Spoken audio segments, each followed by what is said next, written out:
মাননীয় প্রধানমন্ত্রী জনাব তারেক রহমান আমাদের সেই বাংলাদেশকে গড়তে চান, যে বাংলাদেশে আমাদের প্রতিটি মানুষ এবং বিশেষ করে শিশুরা নিরাপদ থাকবে এবং তাদের ভবিষ্যৎ সুনিশ্চিত হবে। প্রতিরোধেই সর্বোত্তম চিকিৎসা, আর সেই প্রতিরোধেই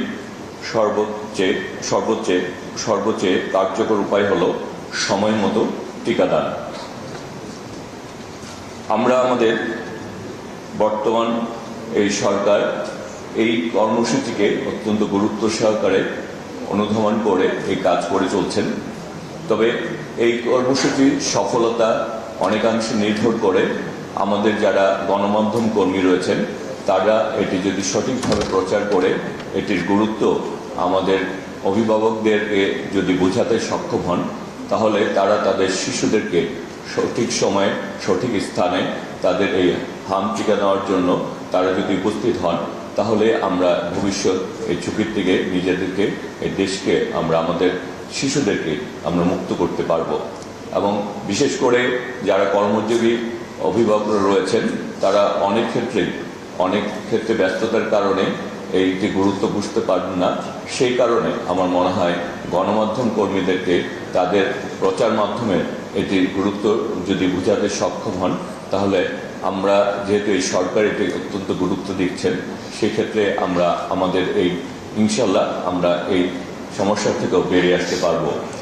আমরা আমাদের এই ভবিষ্যৎ শিশুদের জন্য আমরা একটি নিরাপদ, আমরা একটি সুস্থ, আমরা একটি বাংলাদেশ চাই। আর আমাদের বাংলাদেশের মাননীয় প্রধানমন্ত্রী জনাব তারেক রহমান আমাদের সেই বাংলাদেশকে গড়তে চান, যে বাংলাদেশে আমাদের প্রতিটি মানুষ এবং বিশেষ করে শিশুরা নিরাপদ থাকবে এবং তাদের ভবিষ্যৎ সুনিশ্চিত হবে। সেই কারণে আমি মনে হয় যে যখনই একটি পরিস্থিতি তৈরি হয়, যে পরিস্থিতি সমগ্র বাংলাদেশের সকলের জন্যই গুরুত্বপূর্ণ, সেটি আমাদের সকলকে এগিয়ে আসা উচিত এবং সকলেই আমরা যদি সম্মিলিতভাবে চেষ্টা করি।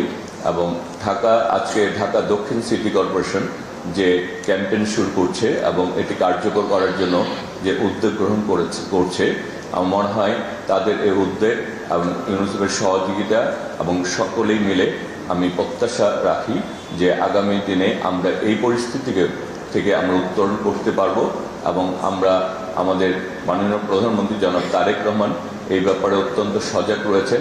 তিনি সার্বক্ষণিকই খোঁজখবর নিচ্ছেন এবং আমি যেহেতু একটি নির্দিষ্ট এলাকায় বসবাস করি, ঢাকা নয়, সবুজবাগ, খিলগাঁও, মুগদা।